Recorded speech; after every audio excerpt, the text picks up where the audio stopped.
Welcome to Shriji food. હું છું મનીષા ઠક્કર. આજે હું તમને કેટલીક કુકિંગ ટિપ્સ બતાવવાની છું, જેનાથી તમારી રસોઈનું કામ ખૂબ જ આસાન થઈ જશે. અને જે લોકો રસોઈ શીખે છે એના માટે તો આ વિડીયો ખૂબ જ હેલ્પફુલ રહેશે. તો ચાલો એ કુકિંગ ટિપ્સ કઈ છે એ જોઈ લઈએ. નવી નવી રેસીપી શીખવા માટે ચેનલને સબસ્ક્રાઇબ કરવાનું ના ભૂલશો. બાજુમાં રહેલા બેલ આઇકોન ઉપર ક્લિક કરી દો, જેથી દરેક નવા વિડીયોની જાણકારી મળતી રહે. હવે શ્રીજી ફૂડની એપ તમે ગૂગલ પ્લે સ્ટોર અને એપલ સ્ટોર પરથી પણ ડાઉનલોડ કરી શકો છો. તુવેરની દાળને બાફતા પહેલાં હંમેશા એને અડધો કલાક પહેલાં પાણીથી ધોઈને પલાળીને રાખવાની. અડધો કલાક પછી એને કુકરમાં લઈને એમાં પાણી ઉમેરવાનું અને એમાં જ થોડું મીઠું, થોડી હળદર અને મીઠાની સાથે જ આપણે થોડું તેલ પણ એડ કરીશું. દાળને બાફતી વખતે જો તમે આ રીતે હળદર, મીઠું અને થોડું તેલ ઉમેરી દેશો તો દાળ એકદમ સરસ રીતે બફાઈ જશે. સાથે જ એને બાફવામાં સમય પણ ઓછો લાગે છે. તો આમાં મેં હળદર, મીઠું અને તેલ ઉમેરી દીધું છે. આનું ઢાંકણ બંધ કરીને 4 વિસલ કરી લેવાની. 4 વિસલ પછી જોઈશું તો આ દાળ એકદમ સરસ રીતે આવી બફાઈને તૈયાર થઈ ગઈ હશે. તમારા ઘરમાં જો એકદમ સરસ છૂટો ઉપમા ખાવો પસંદ છે તો હંમેશા સોજીને કોઈ કપ કે વાટકીના માપથી માપીને જ લેવાની. હવે જે પણ કપ કે વાટકીનું માપ લઈને તમે સોજીને માપી હોય એ જ માપથી તમારે પાણી લેવાનું.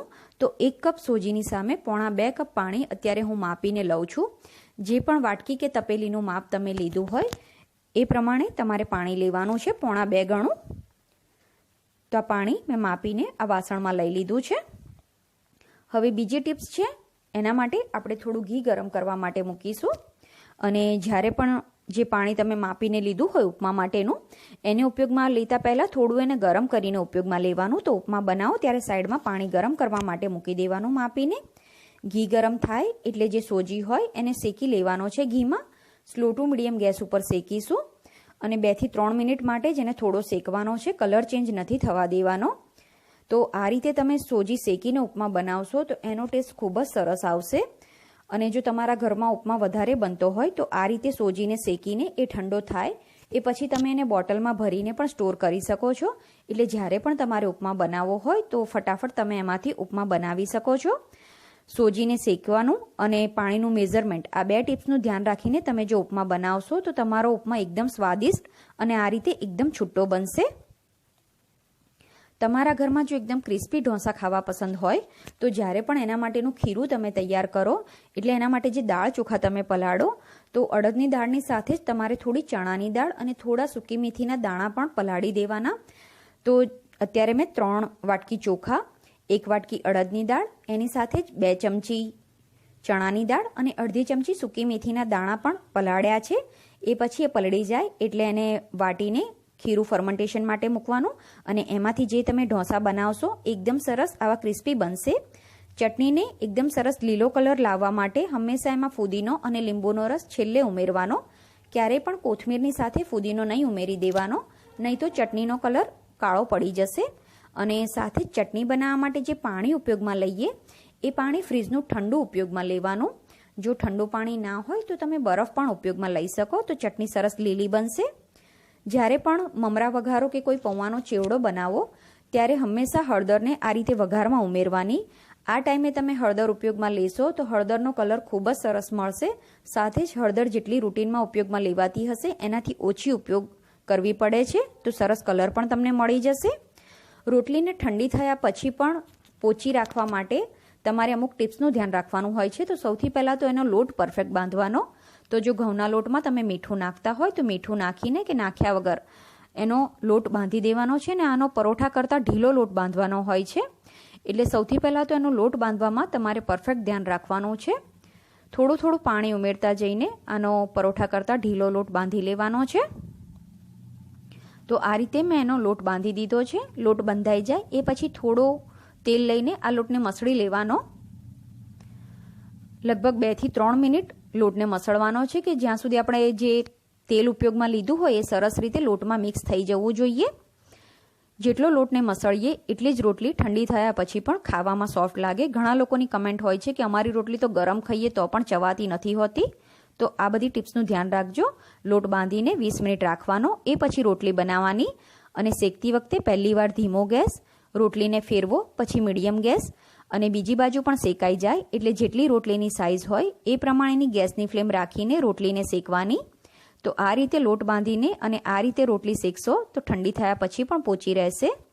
જ્યારે પણ સરગવાનું શાક બનાવવા માટે સરગવાને બાફો ત્યારે એના પાણીનો પૂરેપૂરો ઉપયોગ કરવાનો, ક્યારેય એ પાણીને ફેંકી નહીં દેવાનું. તો અત્યારે મેં સરગવાને કુકરમાં લઈને એમાં થોડું પાણી અને મીઠું એડ કર્યું છે ને એક વિસલ કરી લઈશ. તપેલીમાં બાફવું હોય તો પણ બાફી શકાય. હવે જે પણ સરગવાના બધા વિટામિન્સ હોય એ આ પાણીમાં આવી ગયા હોય એટલે ક્યારેય પાણીને ફેંકવાનું નહીં. એને એક વાસણમાં લઈને એમાં જે મસાલા એડ કરવાના હોય એનો રસો કરવા માટે એ પાણીમાં જ ઉમેરીને તમે એમાંથી શાક બનાવશો તો ખૂબ જ ટેસ્ટી બનશે. જ્યારે પણ બાફેલા બટાકામાંથી કોઈ રેસીપી બનાવી છે તો હંમેશા આ રીતે મીડિયમ સાઇઝના આખા જ બટાકા લઈને એને બાફવા મૂકવાના અને બટાકા અડધા ડૂબે એટલું જ પાણી ઉમેરવાનું કુકરમાં. સાથે જ થોડું મીઠું ઉમેરી દો અને આની તમે 4 થી 5 વિસલ કરી લેશો. એ પછી આ બટાકા એકદમ સરસ બફાઈ ગયા હશે. આ રીતે તમે ચેક કરશો તો બટાકા સરસ બફાઈ ગયા હશે અને આ અંદરથી એકદમ ડ્રાય હશે, બિલકુલ પણ આમાં પાણી નહીં ભરાય. જ્યારે પણ તમે માર્કેટમાંથી ફુલાવર લાવો ત્યારે એને સ્ટોર કરતાં પહેલાં એના પાંદડાનો ભાગ કાઢી નાખવાનો અને એ પછી જો તમારે એને બીજે દિવસે ઉપયોગમાં નથી લેવાનું તો આ રીતે એને ક્લીન રેપની મદદથી કવર કરી દો. આ રીતે તમે એને ફ્રીજમાં મૂકશો તો સૌથી પહેલાં તો પાંદડાનો ભાગ કાઢી નાખ્યો એટલે જગ્યા પણ ઓછી રોકશે અને આ રીતે કવર કરીને મૂકવાથી એ અઠવાડિયા સુધી સારું રહે છે. પછી જ્યારે પણ એને ઉપયોગમાં લો ત્યારે એને સાફ કરીને વાપરવું ખૂબ જ જરૂરી છે. તો આ રીતે એના ફૂલ અલગ કરીએ અને એને આ રીતે સાફ કરીએ તો એમાં ટાઈમ ખૂબ જ જતો હોય છે અને 100% એ સાફ થયું કે નહીં આપણને ખ્યાલ નથી હોતો. તો સૌથી પહેલાં તો 2 ટિપ્સ હું એના માટે બતાવીશ. તો આ રીતે થોડા નાના ટુકડા અને થોડા મોટા ટુકડામાં મેં ફુલાવરને સમારી લીધું છે. બંનેને હું અલગ અલગ વાટકામાં લઈ લઉં છું.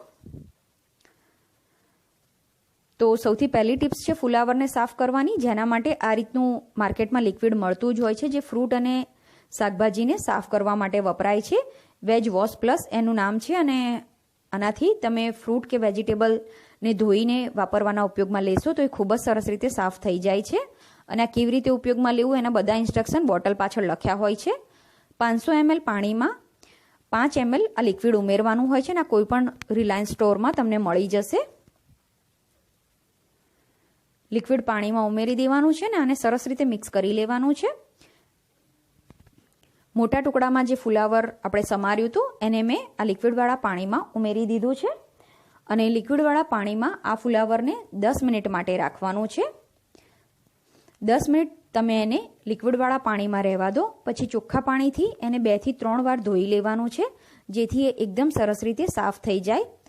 આ જ રીતે તમે બીજા બધા શાક પણ ધોઈને સરસ સાફ કરી શકો ને ફ્રૂટ પણ ખાવાના ઉપયોગમાં લેતા પહેલાં આ રીતે ધોઈને ઉપયોગમાં લઈ શકો.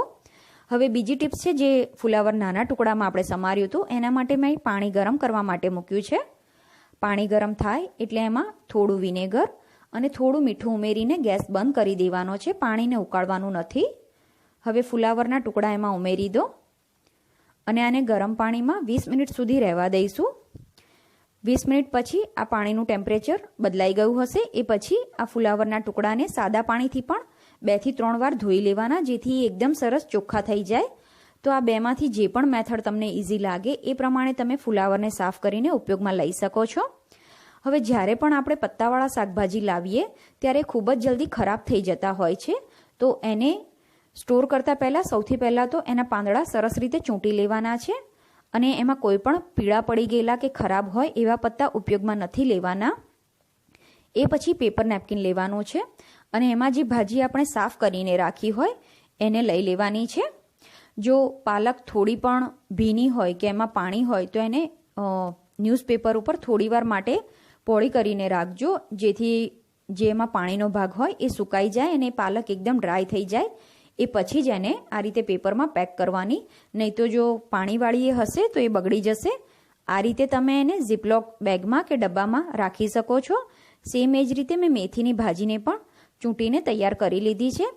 અને કોઈ પણ ભાજી તમે પણ ભાજીને આપણે ધોઈને સ્ટોર નથી કરવાની. જો તમે ભાજીને ધોવો તો એમાં પાણી ભરાઈ જશે અને એના લીધે જ્યારે પણ આપણે ભાજી ઉપયોગમાં લેવા માટે કાઢીએ ત્યારે ખૂબ જ બગડી ગઈ હોય.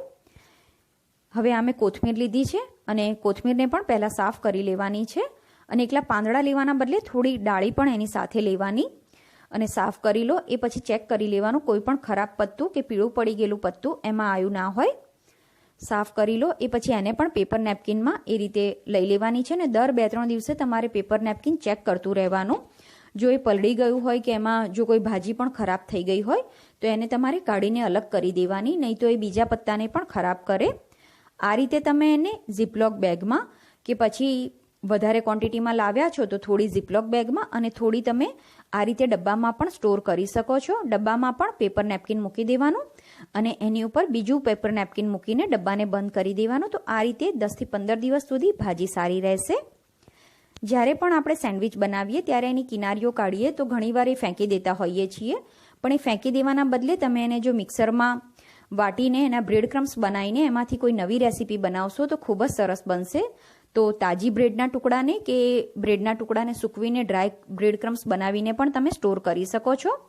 અને જે બ્રેડ ક્રમ્સ બનાવો એમાં જ તમારી ચોઈસ પ્રમાણેના વેજીટેબલ કે એકલા બટાકા નાખીને એમાંથી કટલેટ, કબાબ જે પણ તમારે બનાવવું હોય એ બનાવશો તો ખૂબ જ સરસ બનશે. અને બ્રેડ ક્રમ્સ એક ખુદ જ એક બાઇન્ડિંગ છે, તેમાં બીજું કશું જ એડ કરવાની જરૂર નહીં પડે. અને આમાંથી જે પણ તમે રેસીપી બનાવી હશે એકદમ સરસ ક્રિસ્પી બનશે અને ખૂબ જ ટેસ્ટી બને છે. તો હવે બ્રેડના ટુકડાને ફેંકી દેવાના બદલે એમાંથી સરસ મજાની કોઈ નવી રેસીપી બનાવીને ટ્રાય કરજો. એ તમારા ઘરમાં ચોક્કસ પસંદ આવશે. તો તમે જોઈ શકો છો આ કબાબ એકદમ ક્રિસ્પી બન્યા છે. મરચાં જ્યારે પણ માર્કેટમાંથી લાવીએ તો એને સ્ટોર કરતાં પહેલાં એના નાકા કાઢી લેવા ખૂબ જ જરૂરી છે, કેમ કે એમાં મેક્સિમમ બેક્ટેરિયા હોય. તો બધા નાકા કાઢી લઈએ. એ પછી જો કોઈ ખરાબ મરચું એમાં હોય તો એને પણ સાઈડમાં કાઢી લેવાનું છે. પછી આ જે ચોખ્ખા મરચાં છે એને સાફ પાણીથી ધોઈ લેવાના અને ધોયા પછી એક કોટનના કપડાથી લૂછી લેવાના છે. હવે આ મરચાં એકદમ કોરા થઈ ગયા છે તો એને પણ પેપર નેપકિનમાં લઈ લઈશું. અને જો વધારે ક્વોન્ટિટીમાં મરચાં લાવો છો તો તમે ઝીપલોક બેગમાં આ રીતે એના નાના નાના પાઉચ કરીને મૂકી દો. અને જો થોડાક જ મરચાં તમારે સ્ટોર કરવા છે તો આ રીતે નાના ડબ્બામાં પણ તમે પેપર નેપકિન મૂકીને આ રીતે મરચાંને સ્ટોર કરી શકો છો. આ રીતે જો મરચાંને સાફ કરીને તમે ફ્રીજમાં સ્ટોર કરશો તો 15 થી 20 દિવસ સુધી મરચાં સારા રહે છે. વચ્ચે જરૂર લાગે તો નેપકિન બદલી દેવાનું. જ્યારે પણ ચીઝ જામ સેન્ડવિચ બનાવો ત્યારે જામને યુઝ કરતાં પહેલાં ફ્રીજમાંથી 1 કલાક પહેલાં બહાર કાઢી લેવાનું, તો એ સરસ રીતે સ્પ્રેડ થશે. અને જો ફ્રીજમાંથી કાઢવાનું ભૂલી ગયા છો તો 10-20 સેકન્ડ માટે એને માઇક્રોવેવ કરી લેશો તો એકદમ સરસ એ સ્મૂથ થઈ જશે ને એમાંથી જે તમે સેન્ડવિચ બનાવશો એનો ટેસ્ટ ખૂબ જ સરસ આવશે. તો આ ટિપ્સ એકવાર જરૂર ટ્રાય કરજો. કોઈપણ રેસીપીમાં તમારે જો ચીઝ કે પનીરને છીણીને નાખવું છે તો ચીઝને છીણતા પહેલાં છીણી ઉપર થોડું તેલ લગાવી દેવાનું અને એ પછી જો તમે ચીઝ છીણશો તો એ ખૂબ જ સરસ છીણાશે અને છીણીમાં એ ચોંટશે પણ નહીં.